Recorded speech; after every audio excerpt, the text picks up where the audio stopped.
I'm Denny Grimes, if we've not met before, and this is Mastery. Yes,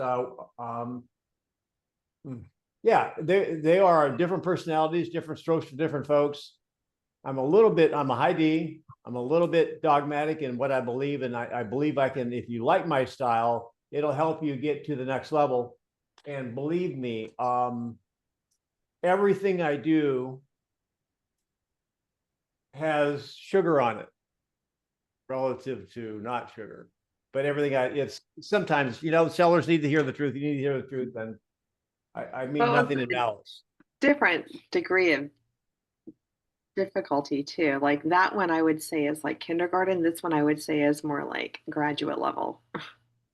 That's why we call it Mastery.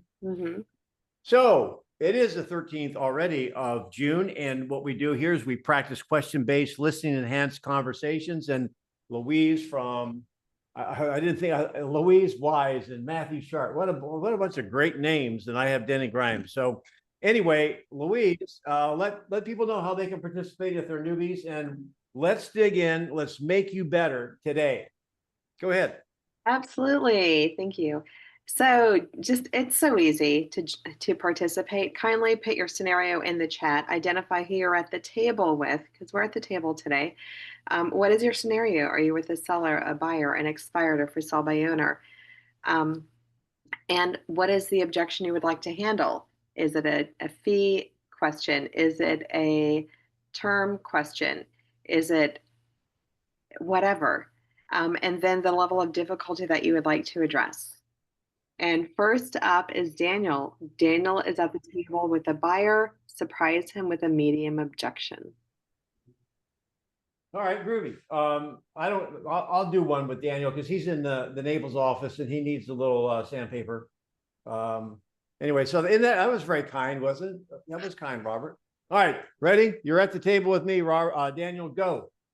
You got it. All right, Denny. Any other questions before we get out of here and look at some properties? Well, okay. So I haven't bought a home in a while, and I'm a little bit. You went over this buyer broker thing so fast. Explain it to me. I don't quite understand why I'm paying a fee. Sure. It's what's it called? It's a professional. Man, I forget what it's called. Well, basically, I represent you in the buying process, and and you're paying a fee for someone to coordinate the process for you, walk you through the contracts, organize the listing of the properties, things of that nature. Oh, okay. Well, let's stop a minute. So on a scale of 1 to 10, what would be your comfort level with that conversation? Like a 4. I've been on Recon so much and I've never talked about buyers. And back this morning and today I've spoken about buyers and I crumble. Yeah, you didn't crumble. This is how we get better. And so let's hang on. Let's come back. This is Master. We've got a full hour. So let's do that again. And we even the other day, maybe last week or something, Louise, we talked in terms, we text afterwards sometimes. We need to do more buyer stuff. And so I'm glad we're bringing this up.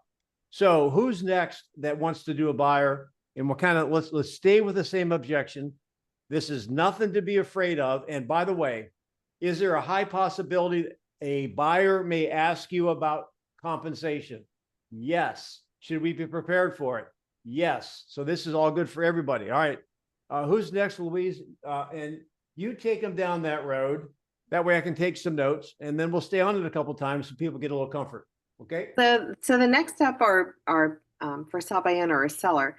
Maria, would you like to address a buyer or would you like to stick with the for sale by owner? If so, we'll find and maybe Robert would like. I want to stick with the physical. Okay. Robert, would you like to work with a buyer with me? Certainly. And so, sure. Yeah, let's do it. So we're at the table. All right. So Louise, we've gone over, the things that I do. Are you ready to go ahead and put me to work for you? Robert, I absolutely would love to work with you. I just don't feel comfortable signing this agreement saying that I'm going to be responsible for your fee. Certainly, and I can understand, concerns that you might have. Is there anything besides that that would be a concern to you to work with me?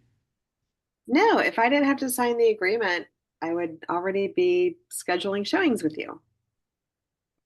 Sure. Okay. And so explain to me a little bit more, your concern. Are you only concerned about Whoa, whoa, paying? whoa, whoa, whoa, whoa, whoa, whoa. But why am I stopping you? Probably because I'm talking too much, but Well, you're answering your question. Ask the question, but don't give her a multiple choice. And you're on the right track. What I think is where you're going. What's your concern about it, right? So okay. again, this is mastery. This is where I'm John Gruden, and I got the teleprompter, and we're looking at the play. Right. So when you ask a question, just ask the question. What's your concern about it?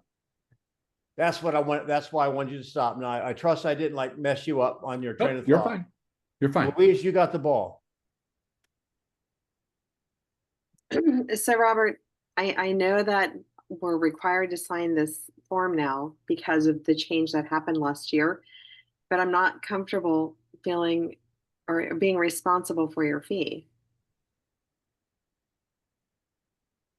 And so if the fee was not an issue, you would be fine to move forward. Is that what you're saying? Absolutely. Yes.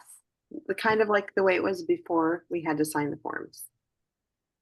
Okay. So, Luis, are you aware that if we encounter a deal where the seller will not pay my fee, that we're not obligated to buy that home? Well, but if it's the home that I want though, why should I not get it? Because the seller won't pay your fee.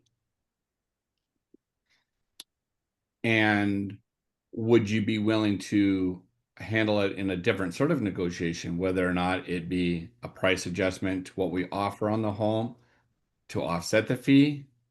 Are you asking me if there were a way for us to present the offer and have the seller pay your fee? Would I be open to that? Correct. Yes, I would. What would that look like? Well, in most cases, what we would do is, we're going to initially write an offer requesting that the fee be paid. If the seller returns to that without offering to pay the fee, then we would come back with a counter offer offsetting our offer price to offset the cost of the fee. So therefore, he would understand that, one way or another, either he's going to take the adjustment in the price of the home or in the fee, he would move forward. Does Okay. that make sense to you? Now that's like reading the instructions of how to operate your VCR. Who Yeah, remembers I trying to make your understand VCR work? I So let's simplify it a little bit. Okay, a couple of different things. Number one thing I'd recommend you guys do, and you probably haven't done it. Whatever form your office is using, your brokerage, your state, whatever, become familiar with it. Be so familiar with it that when you present it, you can say, here's the required paperwork we have to go over. Would you like to take a second to review it, or do you want me to give you the highlights? Then just like a listing agreement. Now, my agents too many times make the mistake. I mean, they come in and, and you newer agents out there, and I got to give Daniel some props. He's in Naples, and he had his first closing, I think, today. Woo! All because of Recon, I'm sure. So, but what'll happen is they have no business going, and then but they don't look at the contract until they have a meeting in an hour. Number one, get familiar with the form. Number two, so she said, so what's your concern? I don't feel I'm responsible for the fee. Last time I did it, I didn't have to pay the fee. Here's a classic story. If someone has bought a home before, now watch this, you guys, take notes. This is recorded and posted on my YouTube. Here, Louise. So you said if it was like you did it before, yes, is that okay if we do it just like you did it before? sure. Yeah, that's what I'm looking for. So I want to get clarity. When you bought a home before, you were the buyer, correct? I was. And the home was listed and you had an agent and there was a listing agent, correct? Uh-huh. Now, I'm going to stop for a second. I know you guys, you know, particularly if you're a little bit attention deficit, like stressed. I mean, your eyes start glazing over when we start going through role plays because I know it's hard to listen. However, I want you have to like walk them through these steps one at a time because they don't do this every day. You've heard it a number of times. So stay with me here. I'm taking this slow to make sure that I know where we're going. All right. So when you bought that house, who paid the commission? I'm going to say commission. Why? Because that's how she remembers it. Who paid the commission in that? On the closing statement, it showed on the seller's side. So the seller paid it, correct? Yes. They paid your agent and the other agent, I assume. Yes. So if we can do it like that, you're good. Yes. Now, you mind if I ask you a quick question? Where did the seller get the money? That's the key. Now, all those questions was to get her ready for what? That question.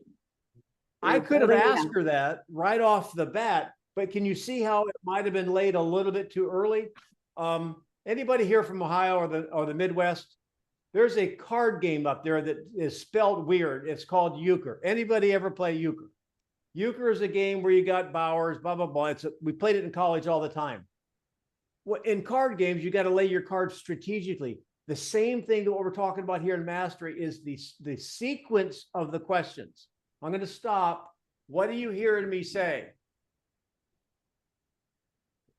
You're building up to the main event, essentially.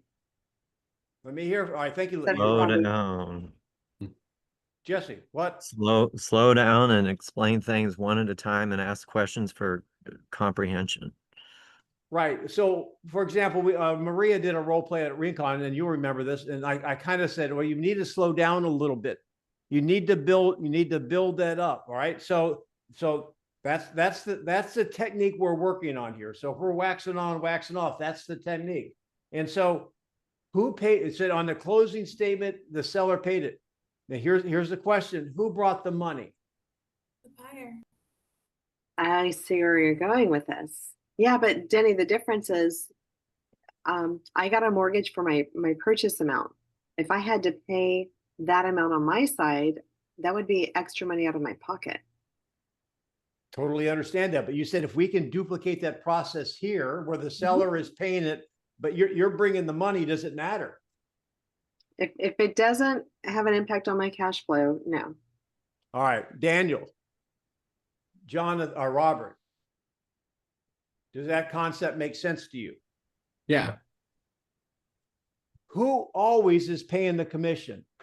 It's Yeah, the buyer's whoever's always bringing the paying. money. The buyer is always paying the commission. Do you Now, remember? Daniel, who said that? Hey, Denny, Yeah.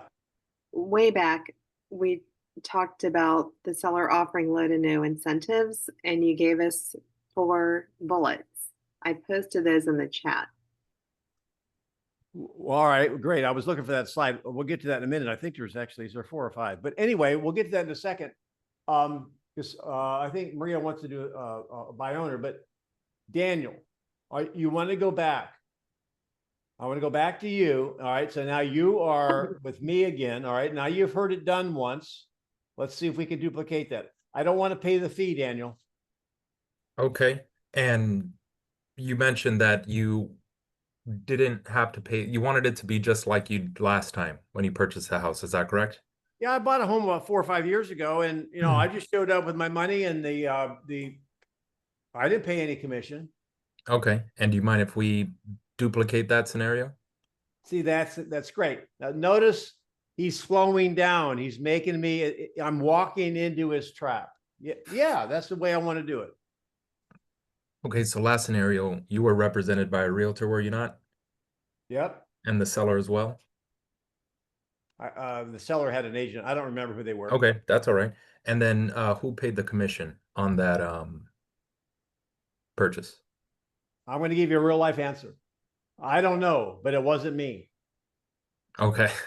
Well, if you print out the documents, it will show as if the seller paid the commission. Okay, I love it.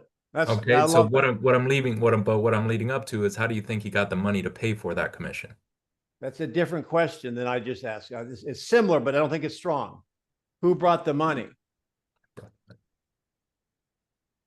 Well, they paid it out of closing.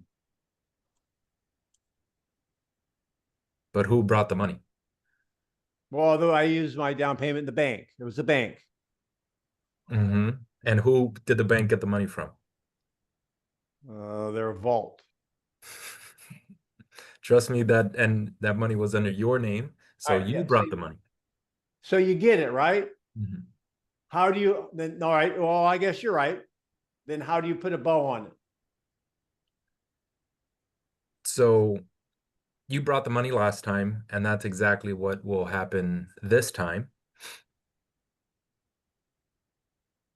Well, okay. So if we can, now you're making a statement. Now don't make a statement. Mhm. If we can duplicate that, are you okay? Okay. Okay. Any comments on that before we go to the next one? And then we want to do it by owner. Any ahas?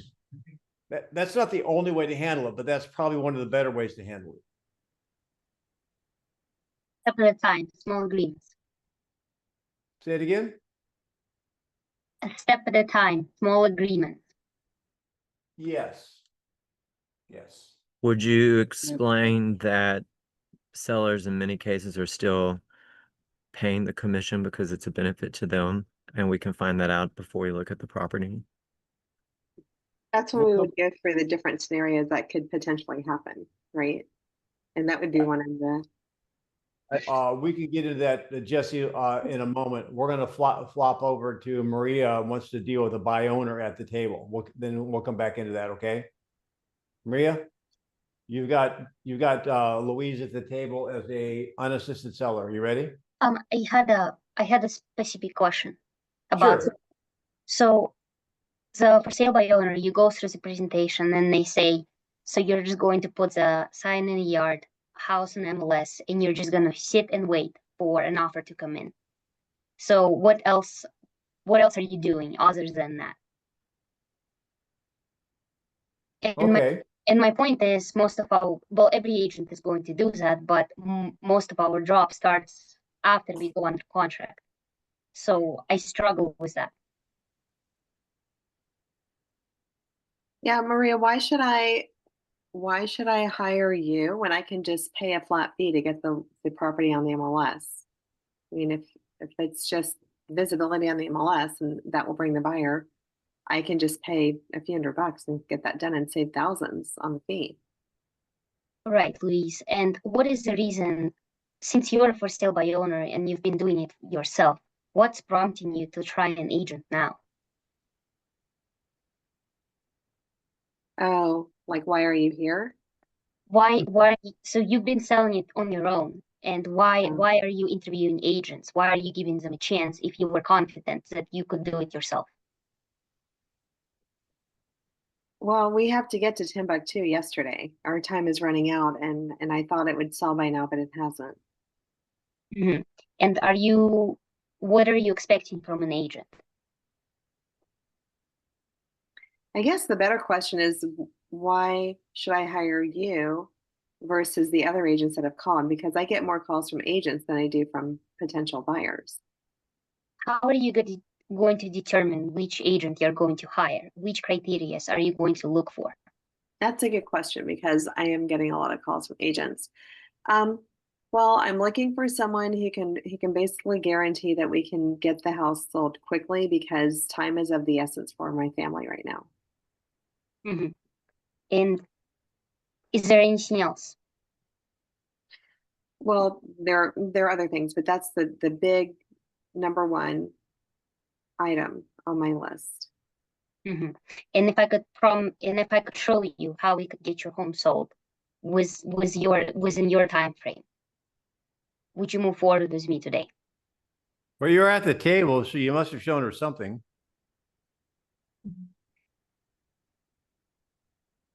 Well, So hang on. Are you ready to move forward or not? If not, what's your objection?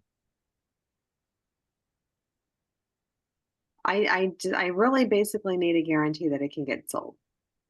Okay. If are you, are you okay if we position it as a No, wait a minute. No, wait. She's talking about guarantee. what I can guarantee that no one can guarantee that. Yes, you can. You can guarantee one of three things will happen, right? Well, but all right. So here, let me just give you. All right. So you want to guarantee you can get it sold, right? Yes. Well, I'm talking to Louise now. Yes, yes, I do. So what kind of guarantee do you want?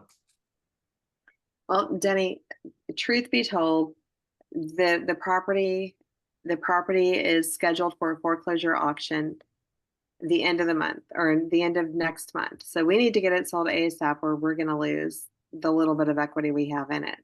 Okay. So all right. So then you want a guarantee on.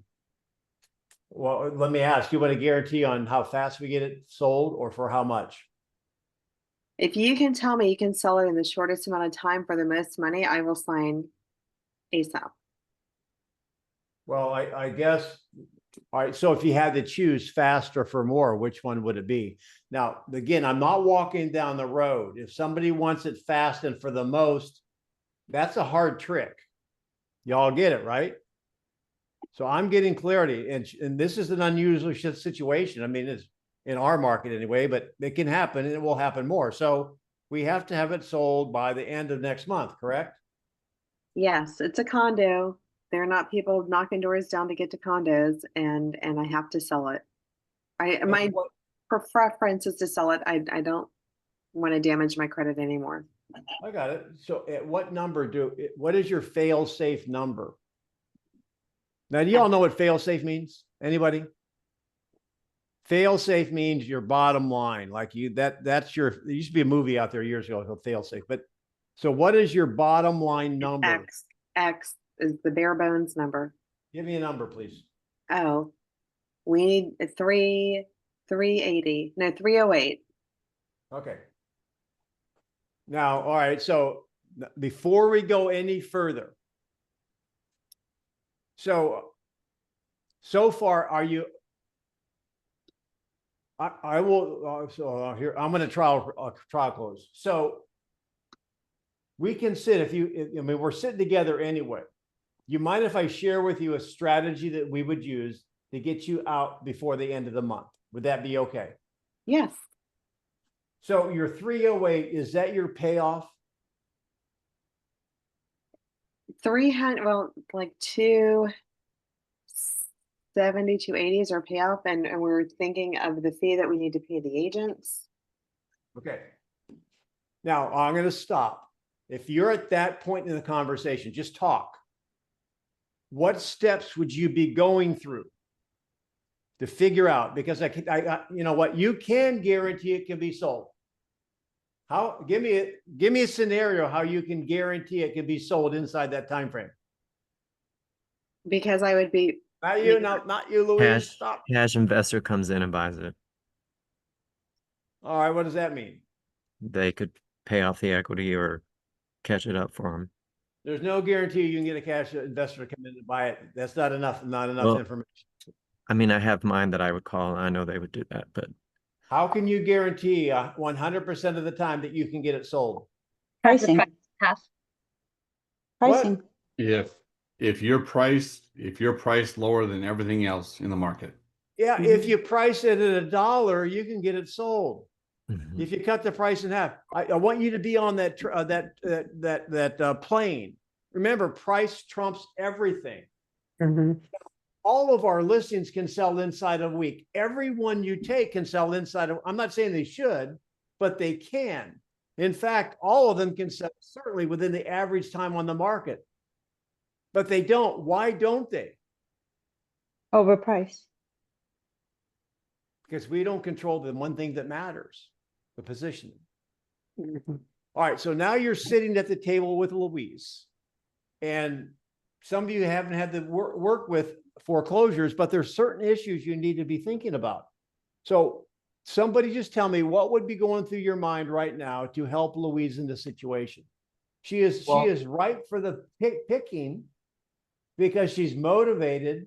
In fact, she's got the ultimate motivation, and she might be more than realistic. So what's going through your brain? What's So- more important to you? What's more important to you? Selling it in the quickest amount of time because you're in a time crunch, or the most amount of money? Right? We've kind of already asked that. So what Right, else? right. Well, So I would she's bring already- the pain. I would bring the pain. Luis, what would be the alternative? Losing the house and walking away without getting anything. Right. No, she already said she doesn't want to damage your credit anymore. That's Right. not even an issue. There's one thing you should be thinking about. And She where said, is she going after this though? Where it is she doesn't relocating? matter. It doesn't We matter. need to price it below market value to We- guarantee. Now you're thinking that's why I asked her what her payoff was, 278. What is she? So you need to figure out what that break even is. Yeah. She said, let's just assume it's 308. Your next exercise is what? What is that Go on three? that sheet. Where is that relative to value? If the market value range is 400 to 450, is 308 pretty realistic? Yes. Yes, yeah. And But if oftentimes, market value is 300 to 320, it's not a sure thing, is it? then if I may, and oftentimes there's, could be like violations and other liens attached to the property, which, we need to account for. That might come up, then your number changes completely. You're absolutely right. I mean, you have to figure out, I'm just assuming for time's sake, that that's the number. Now, all right, so if I'm going to ask somebody who hasn't participated yet, I want you to participate. So let's round it to 310. Round it to 310. And the market value is 4 to 425. She has to have it sold by the end of next month. Louise, I'll take over as a seller right now. Somebody be my agent. What do you do? Who's ready? Anybody in the list that wants to deal with the seller, Louise? I'll go. Huh? I'll go. No, because I you need can't. practice. You I need can't. practice too. You I'm get to not- learn. No, I need Denny, these I'll guys. go. We have a hand raised in the view watching party in Daniel's office. I'll go, Denny. All right, Zach. Yes, Nice, you're sir. not sleeping. He fell asleep in my class the other day. All right, Zach, you are my agent. What do you do? It's my understanding we need to sell for 308. No. Yeah, that's right. 308. I need to have it's going to be foreclosed on the end of next month. Where would you list it?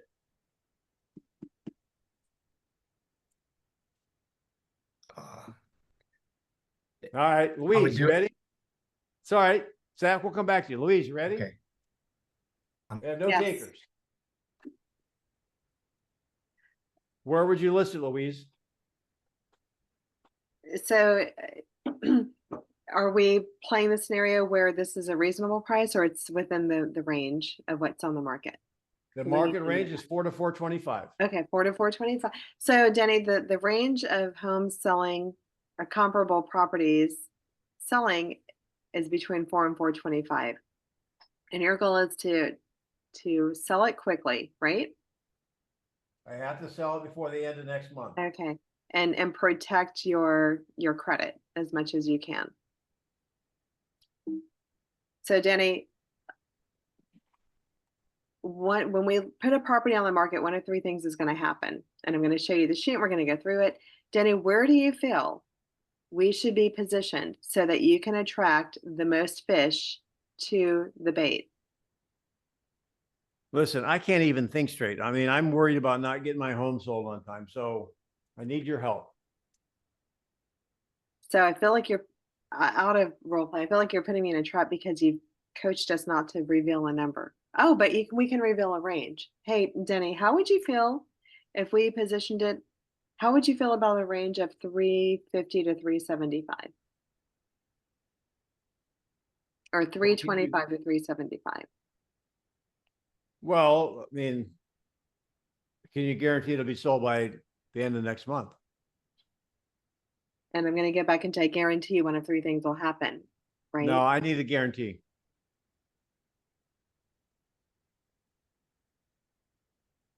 See, you're not going to get a seller in that situation to jump out of a plane without a parachute. But there's a way to handle it. And I'm sorry, there's more than one way to handle it. This is a different conversation. We've never done this on Mastery. We've got somebody who has equity. And if anything's going to happen, if we're going to get into the foreclosure market, unlike the one we were at in 2007, 8, and 9, where the sellers had no equity because the value fell so much, we will be dealing with sellers that have equity. So number one, all right, let's not forget the model. So you're asking me, so before we go further in this, Louise, so I don't know if you can talk right now, you're off camera, but I was going to have you be the seller. So I'll just go back. Are you good? Mhm. Okay. So Louise, now I know that we came over interviewing. Now, before we go any further, now we're going to get into strategy to get you out. Before I go further, I need some level of commitment that you want me to work for you. If you can help me out of this pickle, you have my commitment. Okay. Now, again, what I'm teaching you guys is it's no different than a seller wanting to overprice their home. They're in your pricing or position conversation. Always get the commitment when you can before you start giving away your expertise. So, all right. So here's the deal. Clearly, it looks like you have some equity. And you might be able to retain some of that. Would that be good for you? Yes. So there's a 99% chance, 99.9% chance if we put it on at 308, it's gone within a day or two. But you might have left money on the table. If you want to attempt to recoup some of that equity, what we can do is go up a little higher up the tree. And if the market says no, what we'll do is we'll just correct it quickly. Mm-hmm. Now you see what I'm saying? Now, people put it in the chat, 375, 400, whatever. However, what the issue is, if you get their buy-in, why wouldn't you? I mean, you guys put it in the chat what you would, not that you would be owning the price, but how many people would agree if you listed it under 400 initially, or maybe listed it under 390 initially, you'd have a pretty strong case of getting some activity, right?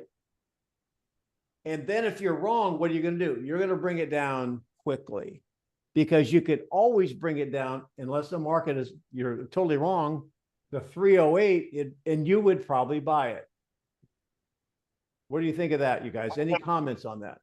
I was thinking I would probably buy it if they were that much below the market value. And I also thought about pricing it to create an auction effect. Mhm. If I may share, then, I've dealt with quite a few people in that situation. And if you come across like that, you come actually across like you're really trying to help, because everybody else is trying to give you a number and steal your house. You're really trying to do something for them. They'll see that and very likely they'll move forward with you. I agree, Tanner.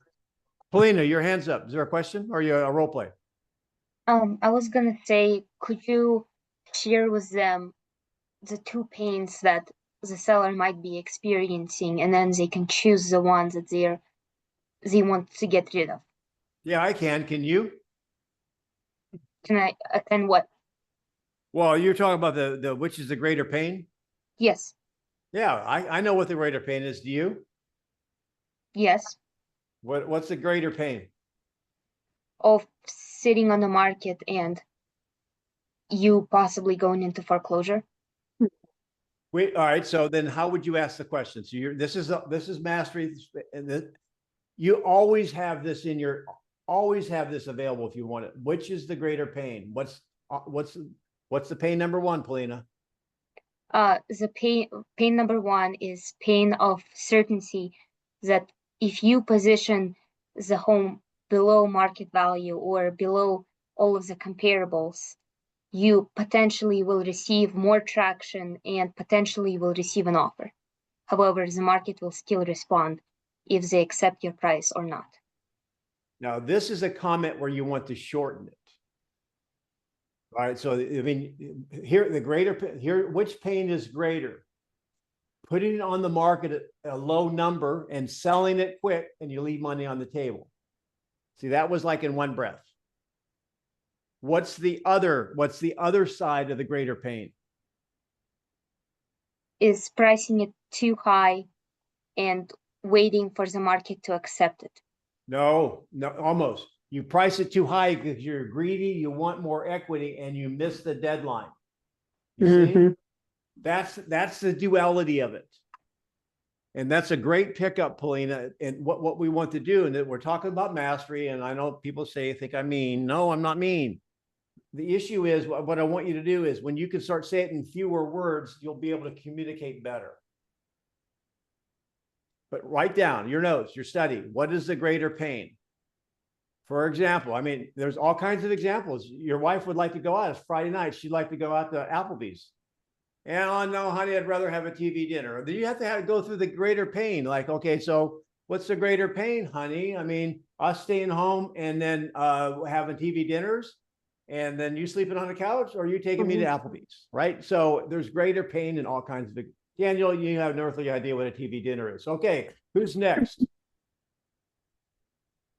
Wait, Denny, can I just ask one quick question? Just, Yeah. would you even, because we know price is the most important thing, which would get it sold as quickly as possible, positioning, but would you like offer some other strategies that we could be using to help them? Like what? I'm curious now. I mean, other strategies like calling some of the other agents who had seen the property before, making a reverse offer, No, or I guess I'm kind of dogmatic. I'll be Mhm. nice. Maybe. If it's priced right, you don't have to do any of that stuff. right. Nothing. And by the way, Mhm. you said something, you said that price was an important thing. The most No. important thing. It is, no, that's what you said. No, it's the only thing. Mhm. So when people start doing that in our marketplace, you guys, agents are holding open houses like crazy. I mean, I think in our market, they're going to have to make a sign that says this house is not open because there's so many open house signs. You would assume it's open because everything is open. You'd have a not open house sign on your home because it's the only one in the block not for sale.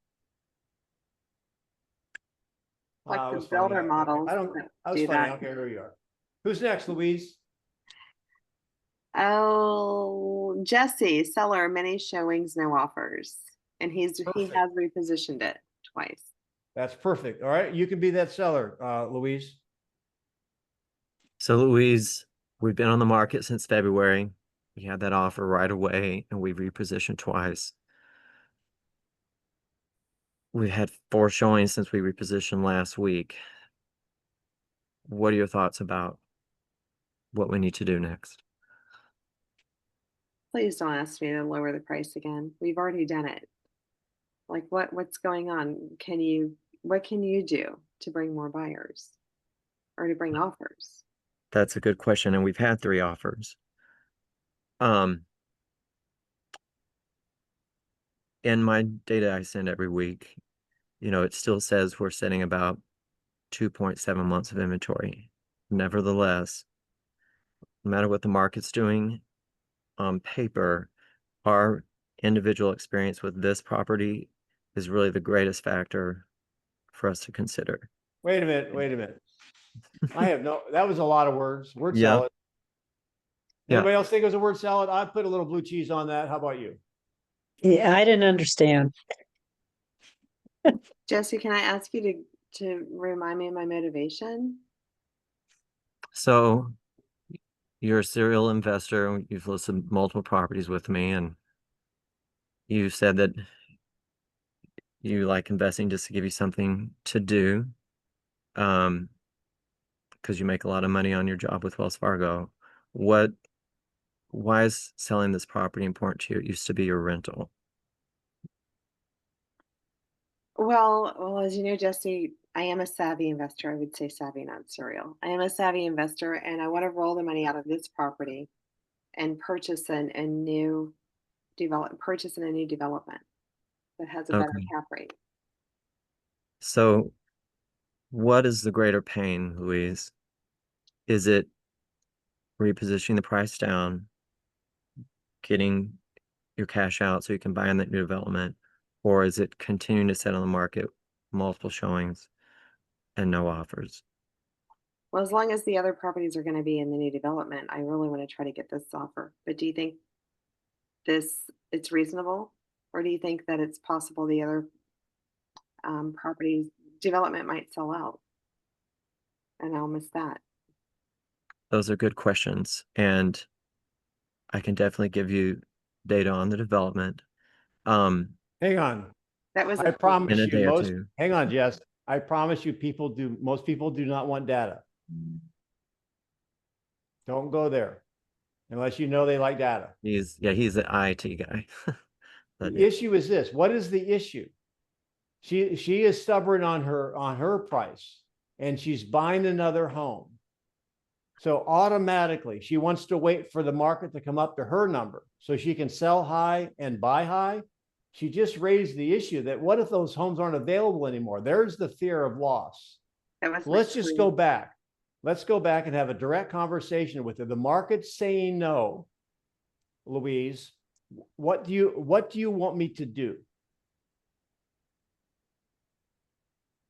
Denny, I haven't, as you know, I haven't sold.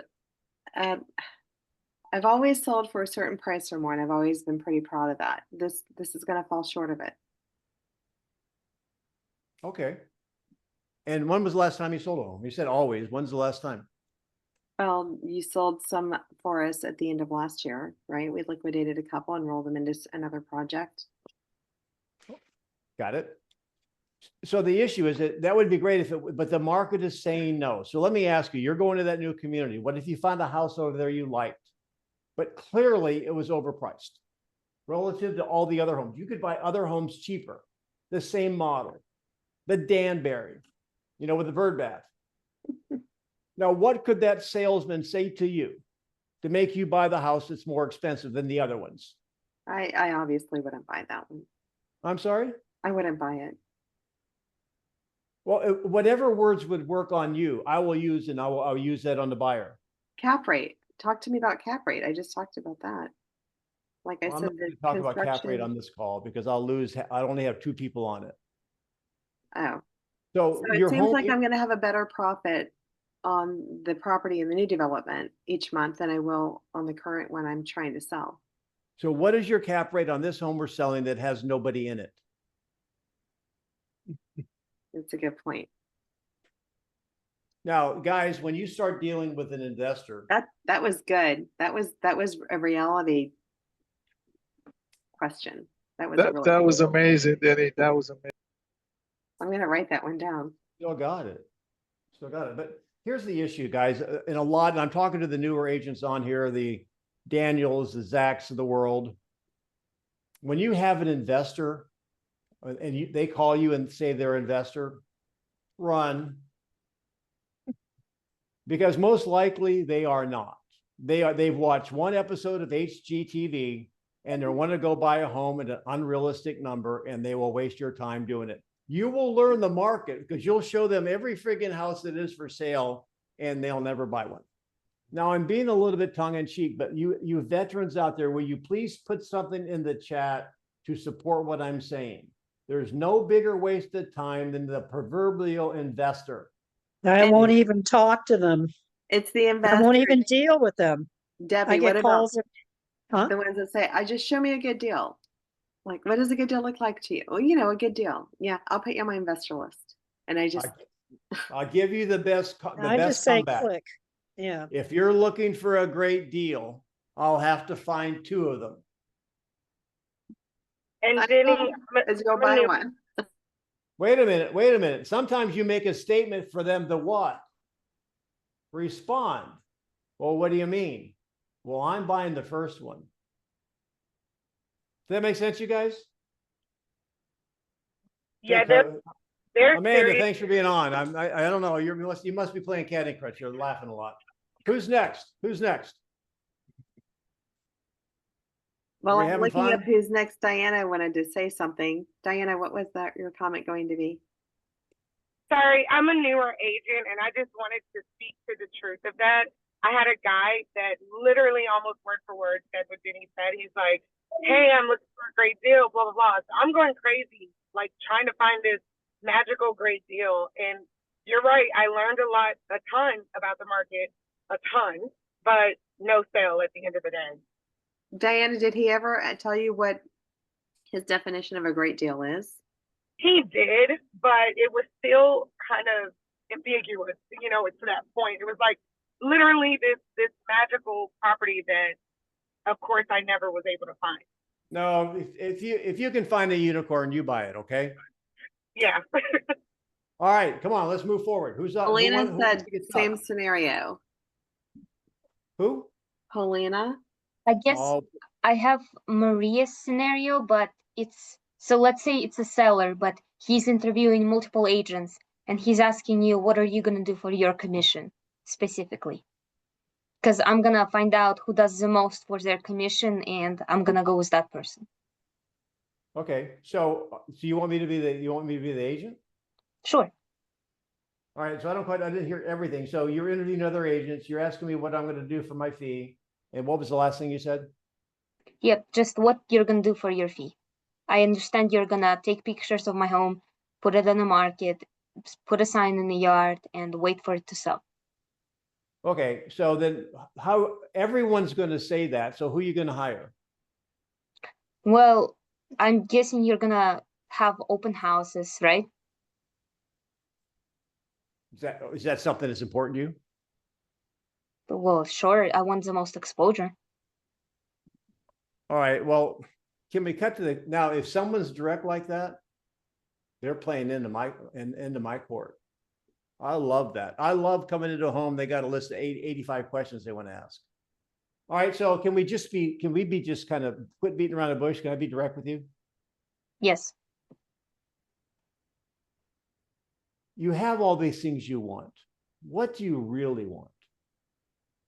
I want the home to sell and pay a Anyone? small fee. I'm sorry. I broke a rule. I interrupted. So you want your home sold. What else did you say? And pay the smaller amount. So I want to choose an agent who provides the most for the lowest fee. All right. But you can't. What if you can't have both? Which is more important? What you pay or what you make, what you net? What I net. So if an agent could net you $100,000 more, it doesn't really matter if he's charging the least, right? Yeah.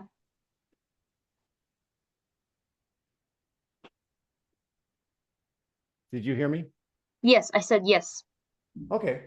So we're not going to beat around the bush anymore. Everyone's going to tell you everything. The bottom line is, what am I going to do different? What do you think an agent brings to the table? You think you're buying a gallon of gas and what the gas station is going to give you regular at the same price. What are you really looking for in an agent? Well, I'm looking for an agent I hired to potentially look for the buyers and bring the buyers themselves. So you don't even have to work with a buyer's agent. You can just bring the buyer to me. Okay. And for the sake of time, let's say that's it. So would you respect an agent that would tell you the truth versus tell you what you need to hear or what you want to hear? Yes, I understand. There's agents who will lie to my face just for me to hear what I want. All right. That's the dumbest thing I've ever heard. I wouldn't really say that. I'm just seeing if you're paying attention. That is like crazy, you guys. That is, first of all, now I don't have my 5 things. The mindsets. Louise, do you have that? I don't have the slide. You've got to remember the mindsets of someone. Now, this guy is trying to figure out which agent. I'm going to help him eliminate the competition before I try to sell myself. If an agent said that was their strategy, show them the door. You want to know why? Why? Because if you're relying on one agent, so let's imagine a tug of war. We did that when we were in summer camp, and you got 5,000 agents on one side of the rope and another agent on the other side of the rope. Who's going to win? Where there's more people. So would you not want, imagine there's 5,000 agents out there that have one buyer. Your listing agent has one buyer. Who has a better chance of having more than one buyer look at your house and maybe get more money in your pocket? You see where I'm going? Hit them head on. What a crazy thing to think. But then again, it goes back to my original question. What are you going to do differently? And then all of you are just going to put the sign in the yard, take good pictures, and wait for another buyer to come and You're list right. their agent. You're absolutely right. But I didn't get to answer my question yet because I was asking you, what do you think an agent should be doing for you? I mean, anyone that has their license right out of school, the ink hasn't even dried, can do that. Do you know what the agent should have? The one you hire? You know what the two most important things of your agent should be? No. Number one, well, I'll say three. Number one is telling you the truth. Number two is having a market knowledge to be able to advise you on strategic positioning. And number three is to have a team or a system where they don't waste leads. Have you ever heard the term speed to the lead? You notice when I'm sitting here talking to you, I've got somebody watching my phone. Why? Because they're going to call on one of my listings and I don't want to miss that. And you notice when you called me for an appointment, there was about 17 seconds that went by before I called you back. You see, it's those types of little things that make you win in the end. That's the agent you should hire, not anyone that's going to do, and somebody put in the chat past Boldy's, the 4 Ps. That's exactly how I'd handle it. That's what I said, a 4P agent. So there was a request. We have a maps coach, very famous maps coach on our line right now, Coach Amanda. And I had a request that Coach Amanda wants to do a role play, and she can either be the agent or buyer or seller. She does a lot of coaching higher up people, much higher up than me.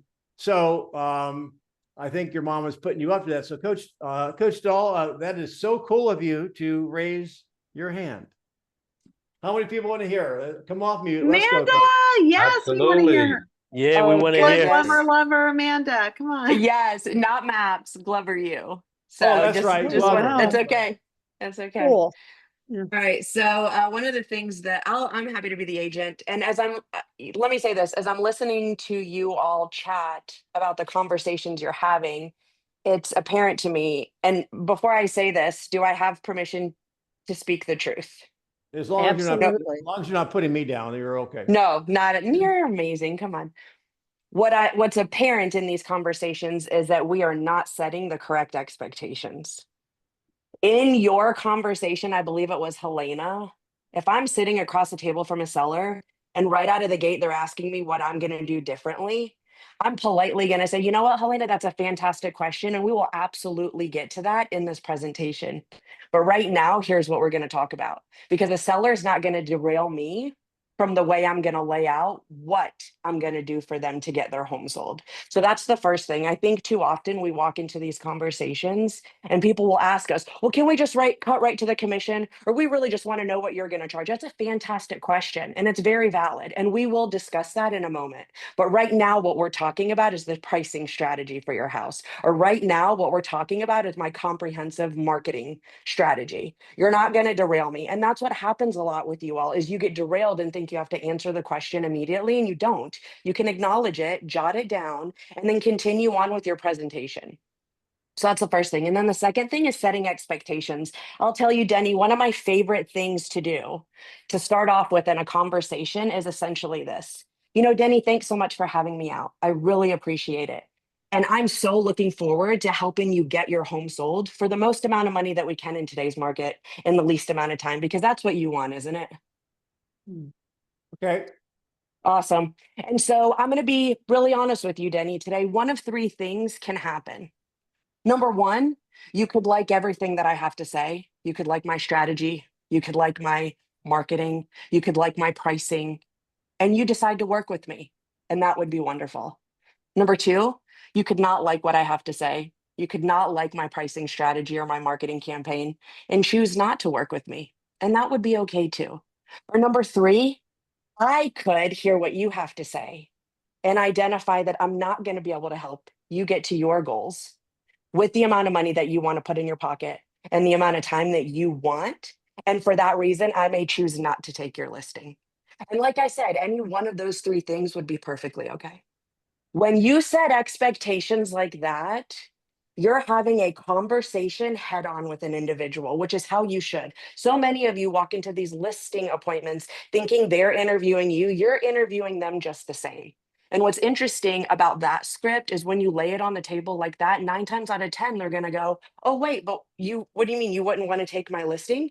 Yeah, just like Denny said, I'm going to be honest with you. There's no way I'm going to sit across this table from you and tell you that I can take your listing for $100,000 more than what the market will give you and the amount of time that it's going to give you and waste your time or mine. And so it kind of puts you on a level playing field with them. And then you can go into your presentation.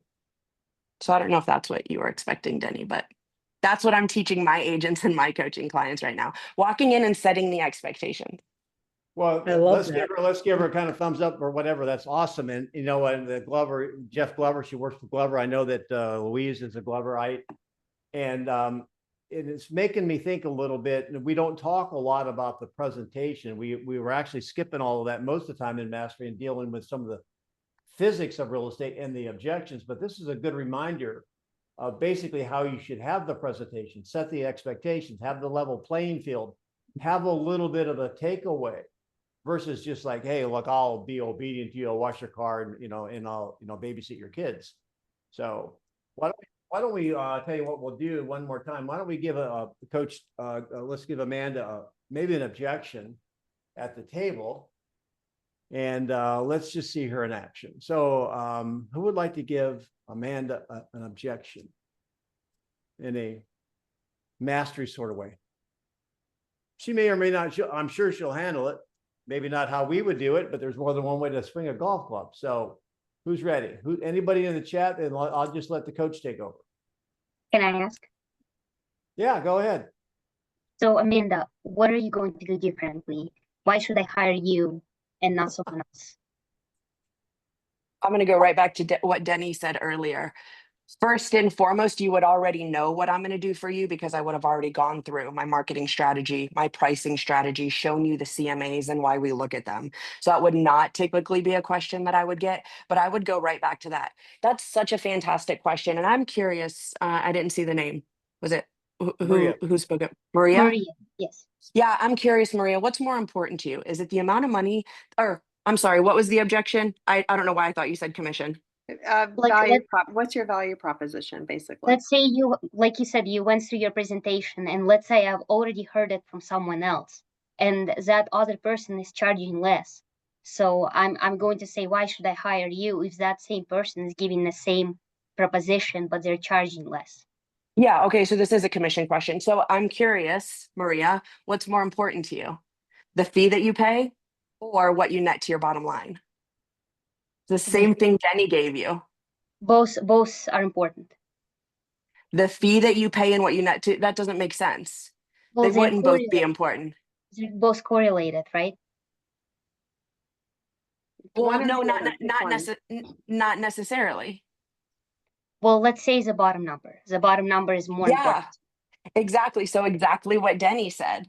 So if I can net you $100,000 more, $50,000 more, whatever number you want to throw out there, more than the other agent, it really doesn't matter what you pay for the fee. It's about what you make to your bottom line.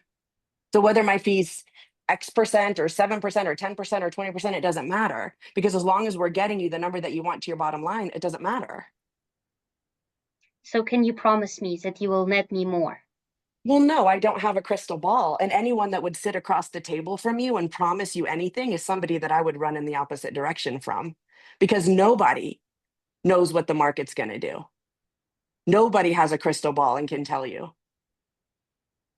But that other person is charging less. So now I'm seeing the numbers and I can tell that I will be netting more because they charge less. You'll be netting more with the other person because they charge less? Yes.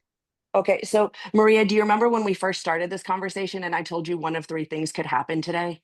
That's what I think we're probably leaning towards number 3, because as I said, I will not sit across the table from you and promise you that I can get you to a goal that I cannot, and an amount of money in your pocket that I cannot, and a time frame that I cannot meet. one of the things I want to highlight if you watch her, and she's very, very fun to watch. Do you sense any confidence in what she's saying? Do you think that she believes in what All the she's saying? time. All the time. Totally. The Absolutely. ultimate confidence. Total confidence. And you know what? Does she seem like spooked at all? Like, ooh, no. Not She's, for 1 second. she's heard it all before.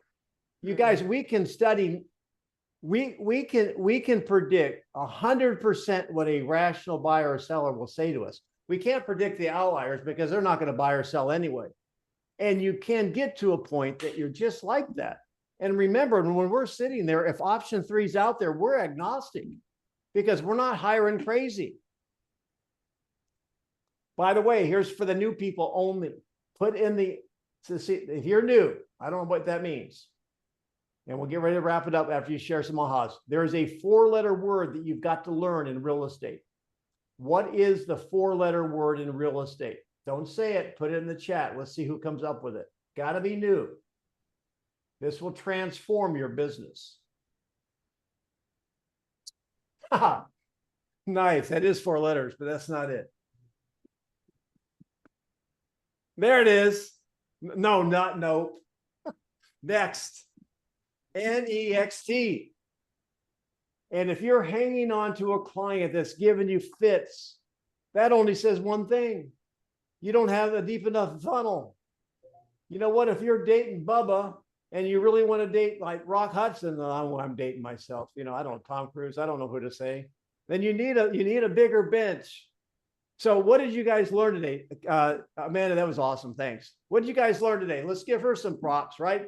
What did Amanda say? What did she display that you thought was really cool? I loved her confidence. The importance did it of with a having smile. a good presentation. Pardon me? Have a very strong presentation that leads up to Did you guys freeze or did me? the seller saying yes to you when you ask them, are they ready to hire you? Set the foundation strong.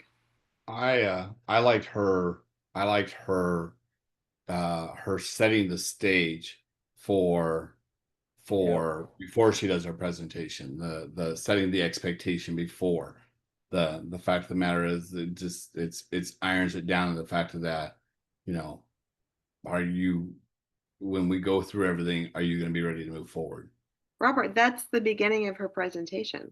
That is part of the presentation. It's the very beginning to lay the Right. expectation for the rest. Yeah, I agree. A totally strong presentation right at the beginning. You know, hit them head on. And you with what guys the out there that are expectations are. single, you're having a hard time getting dates, you sit down with her and say, look, there's 1 of 3 things that are going to happen here. Give them the takeaway. You guys, you don't mind if we have fun, do you? I appreciate you guys. Any more ahas? We don't. This is our hour. We don't have to go. What else? What else did you learn? It was worth your time today.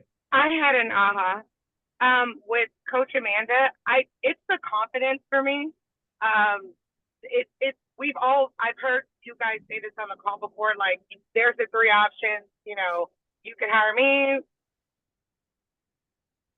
not want to hire me, or I could not want to hire you. But hearing her say it in that way, like, hey, it looks like we're just going to have to go with option 3, and just letting that sit there, like, that's powerful. That's huge. That's practice, my friend. With And the you hammer. don't have to be rude about it. Like, so it sounds like we're agreeing to go with option 3. And here's the thing, Diane, should anything change, you have my contact information and I'd be happy to have a second conversation with you. But as it stands with what we've talked about today, I do not feel like I can get you to your goals. So you don't have to be an ass about it. And I'm going to be firm about it. And there's a proper way to say it. Well, what do you mean? Let's go. Well, hey, listen, you know what? If I don't think I can meet or exceed your expectations, I'd rather turn you down than let you down. We can part friends. Here's my number. We'll talk again later. That's it. And you know what they say in real estate, you want to be the firstborn son, the second wife, and the third listing agent anyway. So eventually you want to get back into that whole loop. I didn't know these were so fun. I didn't know you were so funny, Denny. No, this is so true. And that's why when you go through the pricing strategy, it is so unbelievably important that you explain why you're doing what you're doing. So, Mr. Seller, when it comes to pricing, we're going to look at three things. We're going to look at the actives, we're going to look at the pendings, and we're going to look at the solds. We look at the actives so that we understand what our competition is today, right now. We look at the pendings because we want to know what buyers just bought. And I love the pendings because this is a really good barometer for us to read. It could have been 2 days ago, it could have been 2 weeks ago. And then we look at the solds because essentially that's what's going to come up on the appraisal. And quite honestly, it doesn't matter what we list at, ultimately it has to appraise. And so when you explain it to them like that, and then you get to that pricing piece and they've got this aspirational pricing, and you go back, like you get them to affirm what you're telling them, and then they go, you have some conflict maybe when it comes to the pricing, you can go back to those things and say, remember when I told you why we look at the actives and the pendings and the solds? Here's why. So based on all the data that I've showed you, where do you feel like we should list your home that's going to appeal to buyers and make them buy your house over the competition? And when they tell you 100 or 150 over, where did you see that in the data? Help me understand, right? So Amanda and I are going to have our little Starbucks over the Better Way, and I'll get her feedback on it. There's some differences, probably minor differences. Like some people like long putters, some people like short putters, some people use whatever. You get it. However, you guys, how many people like to see Amanda come back? Yes. Yes, absolutely. Yeah. Yeah. Thank you She's guys for great. being on. This will be Hey. posted to my YouTube channel. Denny, And you- before I'm sorry. Go. I was gonna ask before you go, can you repeat what an agent should know? You mentioned number one, tell you the truth, or what a seller should look for in an agent. Number one, for the agent to tell them the truth. Number two, to have market knowledge. And what was number three? Team systems. Well, I actually had a brain malfunction on the third one, System. and I had to make something up really fast. I actually it went blank on me. But I know what it was negotiation skills. Mm. Oh. So it's market, it's understanding the market for strategic positioning. And one thing I'm going to come up with you, and maybe it's next week. I've been having a little chat with my little chat GPT, which I call Mr. Miyagi. And I have broken down positioning into 6 different elements, not just price. There's other things we can do to help sellers get the upper range of the upper range. And that's going to be a value proposition that you can put in your pipe and smoke it. So thank you That guys for sounds being great. on. Love you, meet it. Yeah. We'll see you next week.